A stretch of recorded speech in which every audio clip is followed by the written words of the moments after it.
and your Heavenly Father knows that you need them. According to Jesus, people who allow themselves to worry about these, to be overcome by worry about these, are people who do not have God. People who do not have enough faith in God. Sa pagpapatuloy, Matthew 6:33, imbes daw mag-alala, sabi ni Jesus, but seek first His kingdom and His righteousness, and all these things will be given to you as well. At dito nagkakaroon ng napakaraming pagkakaiba-iba ng pagbasa, ng interpretation, hanggang sa application. Ano ba yung kingdom ng Diyos na ipinapahanap sa atin ni Jesus para daw hindi tayo mag-alala? Yun daw unahin natin, yung kingdom at yung righteousness. At pag inuna daw natin yung kingdom, yung mga pinag-aalalahan na natin, iniisip, we worry about, ay mapapasa atin din. Or yung bunga ng pagkakaroon ng mga bagay na yun na iniisip natin, mapapasa atin din, which is peace, contentment, happiness, joy, pleasure, etc. So sabi niya, seek first His kingdom. At itong seek first His kingdom na ito, nag-e-echo, umaalingaw-ngaw sa itunuro ni Jesus na prayer or how to pray or what to pray for. Sabi niya sa Matthew 6:10 na bahagi ng tinatawag nating Lord's Prayer, ang prayer daw dapat should say to God, your kingdom come. Your will be done on earth as it is in heaven. So yung kingdom na pinag-uusapan dito, hindi yung kingdom na gusto ng maraming puntahan at maganda namang ibigin na puntahan yan. Pero ito yung pinag-uusapan sa Lord's Prayer, yung kingdom na pupunta sa atin. Sabi ng Tagalog prayer, mapasa amin ang kaharian mo. Sumaamin ang kaharian mo. Sumapit sa amin ang kaharian mo. Therefore, if that happens, your will be done on earth as it is in heaven. Masunod ang loob mo dito sa lupa, gaya ng nasa langit. Now, sa Luke 17:20-21, meron ding discussion si Jesus tungkol sa kingdom of God.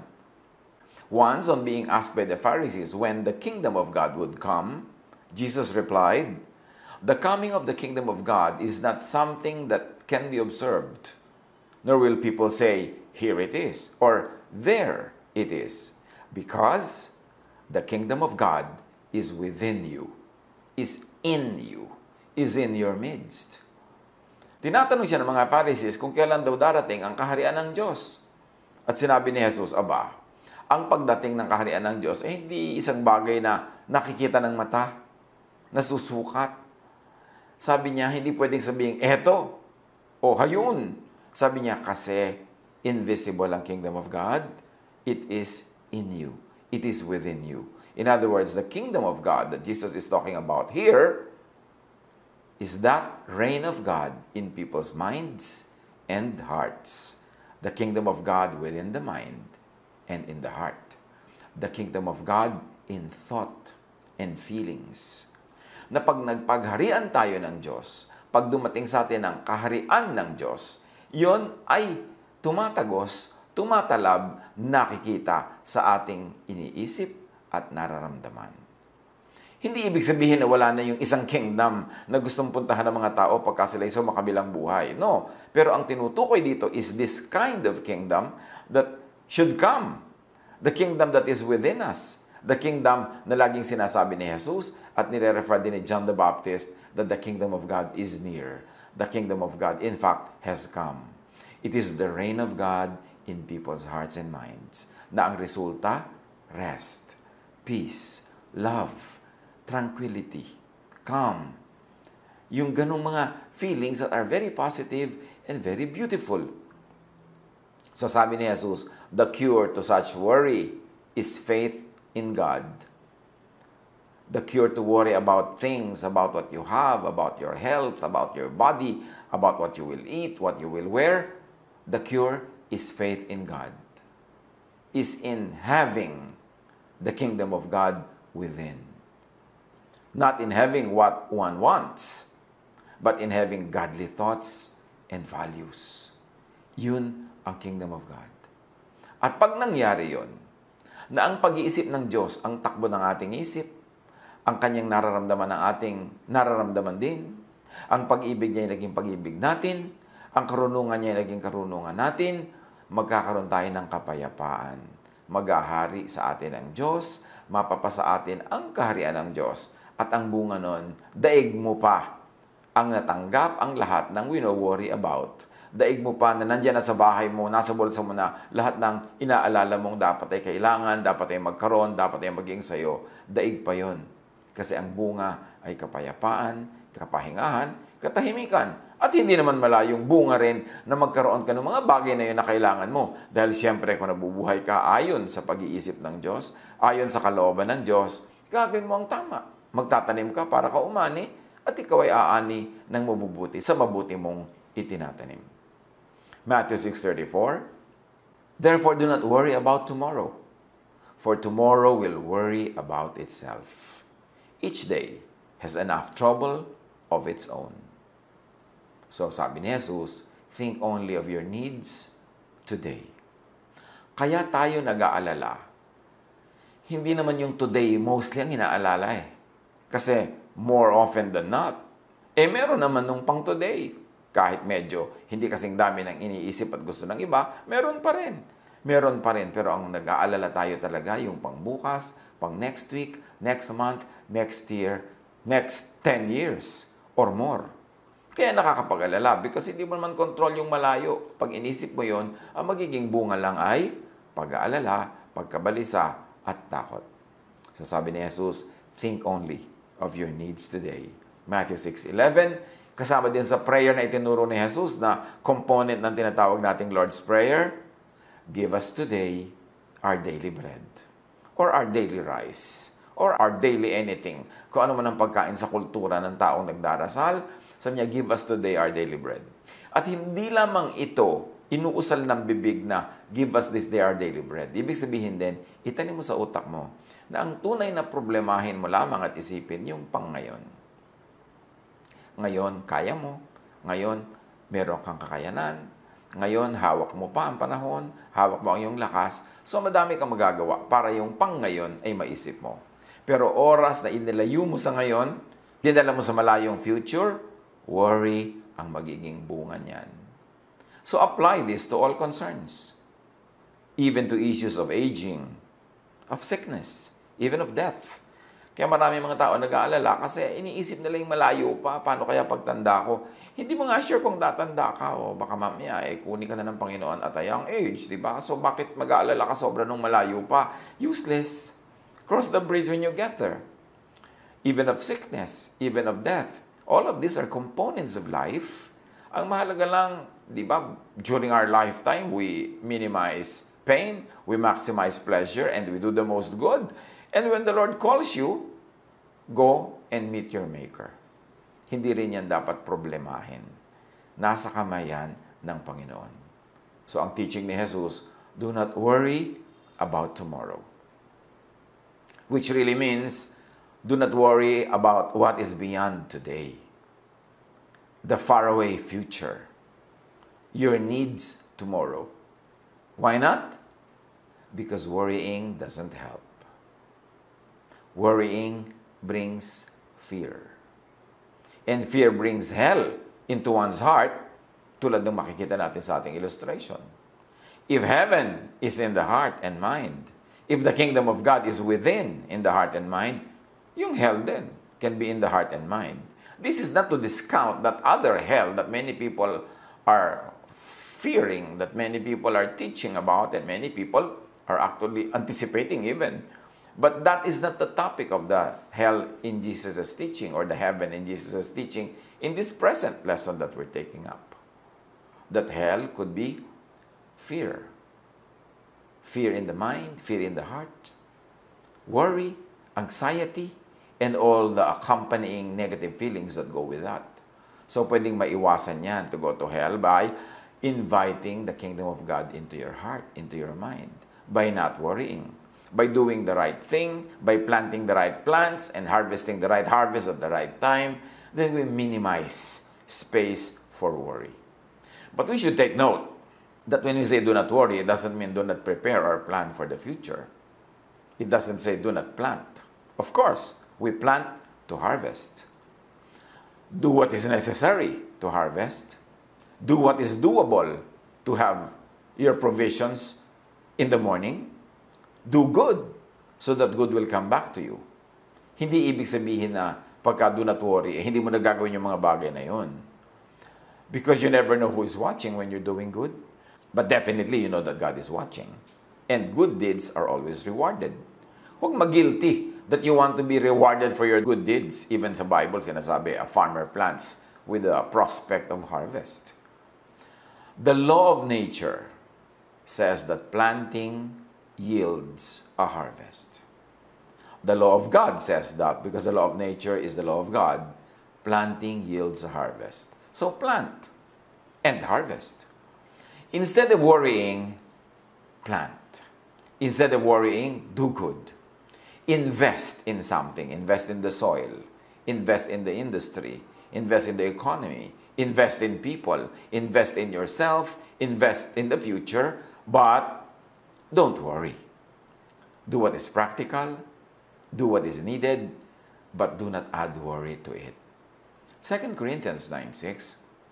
Remember this. Whoever sows sparingly will also reap sparingly.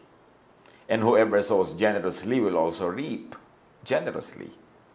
Ang nagtatanim ng konti, konti ang ani. Ang nagtatanim ng marami, marami ang ani. Generally speaking, syempre. Huwag naman pilosopohin na kung minsan nagtanim ka, bumagyo, hindi ka umani. Kasi hindi naman yung rule, yun ang exemption. Pero kadalasan, talaga pag nagtanim ka, ani ka. Gusto mong maraming anihin, marami ka itanim. Gusto mong pag dumating ang crisis, marami kang relaxation, marami kang dapat trabaho before the crisis. Marami kang savings, marami kang investment, para pag dumating ang crisis, medyo relax ka lang. Sabi nga doon sa Proverbs 31 lady, she can laugh at the days to come kasi marami siyang tanim. Galatians 6:7, you cannot fool God, so don't make a fool of yourself. You will harvest what you plant. If you plant goodness, you harvest goodness. If they plant ingratitude, they will harvest its fruit. So kung anong tanim, siyang ani. Sa halip na mag-alala tungkol sa kinabukasan, magtanim. Sa halip na mag-alala tungkol sa iyong health kinabukasan, magtanim ka ng lahat possible things to do to maximize your health. Ngayon, sa kabila ng ginalawa mo, itinanim mo lahat-lahat, nagkaroon ka pa rin ng karamdaman, pasalamat ka dahil siguro kung wala kang ginawang tama, baka mas maaga kang nagkaroon ng karamdaman. Huwag mo sabihin, sayang naman yung ginawa ko, nagkaroon din pala ako ng karamdaman. Sayang naman yung pagtatanim ko, kakapusin din pala ako. Walang sayang na mabuting gawa. Kasi haharvestin mo yung tanim mo. Kaya nga siguro, ang tagal bago ka kinapos, dahil marami kang tanim. So huwag mo panghihinayangan ng pagtatanim. Huwag ka manghihinayang na may ginawa ka mabuti. Kasi laging may result yon kahit invisible to the naked eye. So magtanim. But after planting, do not overthink. Just take care of the plant. That should be enough.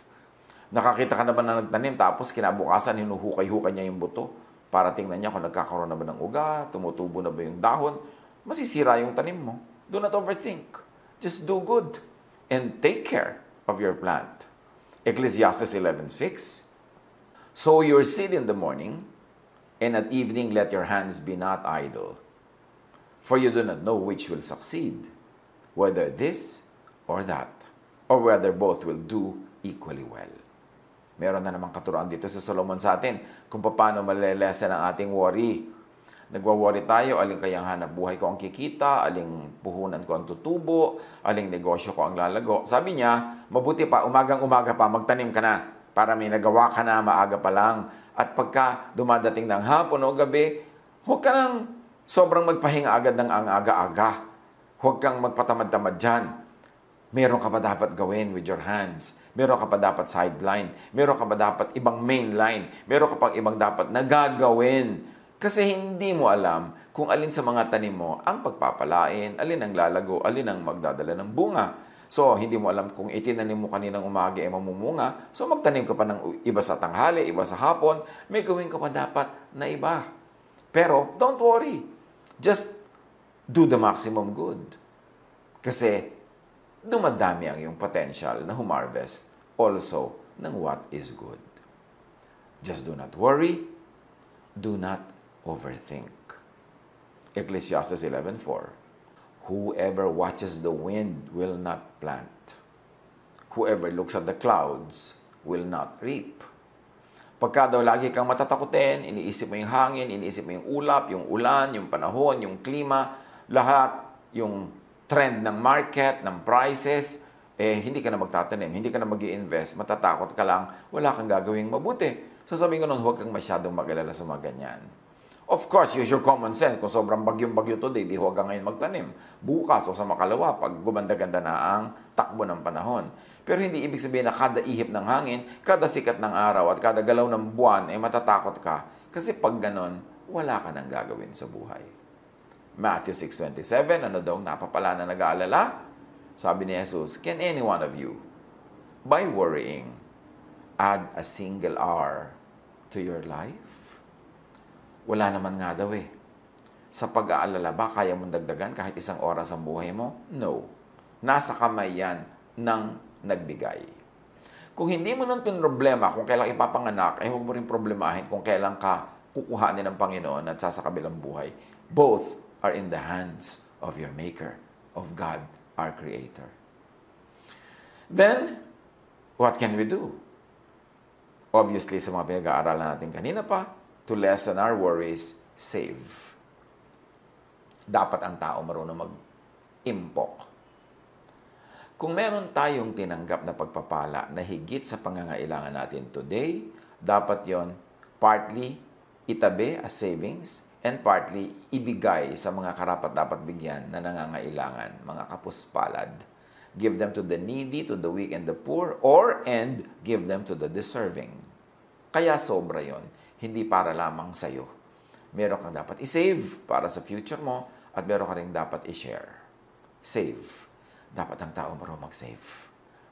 Lagi nga nating sinasabi, kung kaya, mag-save ng mag-save, yung computein mo kung magkano ang kailangan mong gastos para mabuhay. Halimbawa, hindi ka bigla nakapagtrabaho ng 6 na buwan, 1 taon, 2 taon, for whatever reason, tulad ng nangyari, nagkaroon ng lockdown, nagkaroon ng quarantine.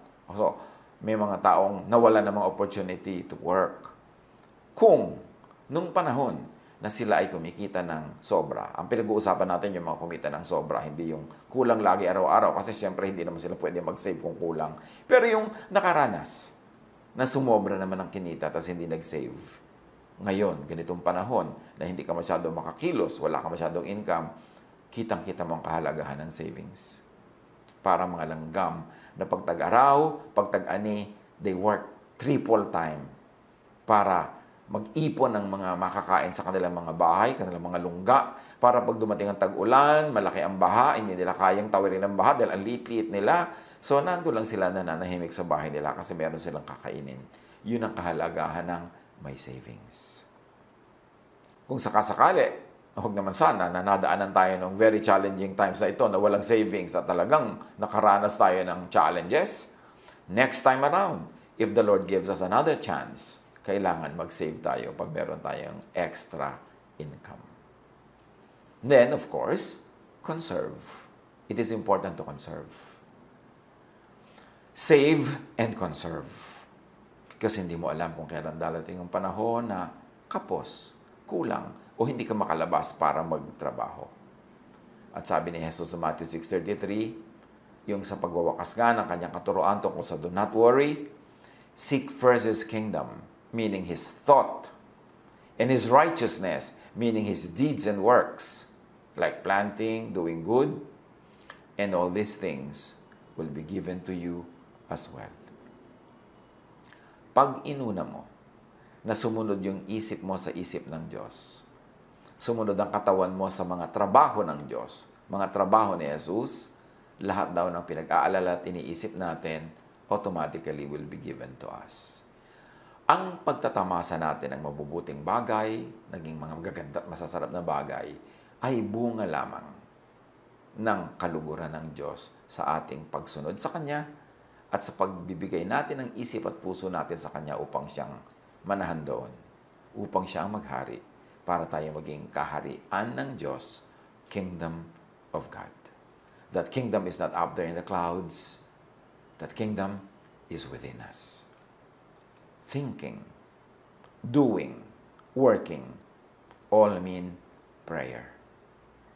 And God answers prayer. So pag ang isip mo ay nasa production, ang katawan mo ay nasa production, nagpe-pray ka nun kahit walang inuusal ang iyong bibig. Because thinking and doing and working are all forms of prayer. And God answers prayer. So when you think production, when you do production, when you think well, when you do well, you will harvest well. Because you're always praying. Pag tama, pag godly ang isip at gawa, there is no need to, and there is no room for worry. So punuin natin ang ating isip ng tamang thoughts. Let our hands be busy with mga tamang gawa. Let our feet be busy sa mga tamang dapat puntahan at panindigan. At pagka ganon, hindi natin kailangan mag-alala. Kasi Diyos na ang magbibigay ng automatic na result ng ginagawa nating tama at mabuti. Kung ginawa ito noon, mga tamang pag-iisip, dapat may harvest na ngayon. Kung walang harvest ngayon, at nawa meron, pero kung sakasakaling wala, ibig sabihin hindi ito ginawa noon. So, pwede pang gawin. May pag-asa pa. The blessings of God is new every morning, at may hope tayo every morning, every hour, every minute. Gawin na ngayon ang tama para umani bukas. Huwag magsayang ng oras sa pag-aalala, sa takot. Ubusin ang oras sa pag-iisip ng tama at mabuti, ng maganda, ng kapakipakinabang, to produce, to plant, to do good, and the harvest will be automatic. I-apply natin ito sa ating buhay. Iba't ibang aspeto ng buhay, iba't ibang hanap buhay, iba't ibang pamamaraan ng pamumuhay. Iba-iba lang ang details niyan, pero pareho lang yung outline niyan. Pareho lang yung pupuntahan. God wants us to have an abundant life. Sabi ni Jesus, I came that you might have life and have it to the full. Hindi kulang, hindi bawas-bawas, hindi bungi-bungi, full. Siya ang tubig ng buhay. Siya ang liwanag ng buhay. Siya ang ating dakilang pastol. Pag sinunod natin ay tinuturo ni Jesus. Pag naghari sa ating isip at puso ang kanyang kaisipan, ang magiging bunga, kagalakan, kapayapaan, at lahat ng productive fruits na kailangan natin sa ating buhay, matatamasa. Control the thoughts. Put them in the right place. Huwag isuko ang isip at puso sa negative thoughts. Kasi ang ating puso at isip ay para sa Diyos, para sa positive thoughts. Mag-isip. Suriin ang ating buhay nang malaman natin kung saan tayo may kulang para mapuno at ma-correct at mag-harvest tayo ng peace, ng rest, ng contentment, at ng mga kailangan natin sa buhay. I-apply. Pagbulay-bulayan lagi. God bless us all.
colors so bright, feeling right.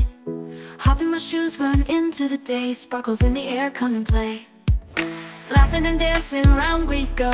Hearts are like fireflies aglow. Singing our song under the blue sky, holding hands high, you and I. This is my happy dream, like a sweet melody. We're flying so free. This is my happy dream, forever you and me, singing it in harmony. Smiles all around, everywhere we see. Jump in the puddles, joy is our key. Rainbow above, colors so bright. We shine in the day and into the night. Friends by my side, can't stop this fun. Sharing our secrets till the day is done. Sunsets and starry nights we chase, living our lives in this bright place. In this wonder world we made, every moment never fades. Holding tight to our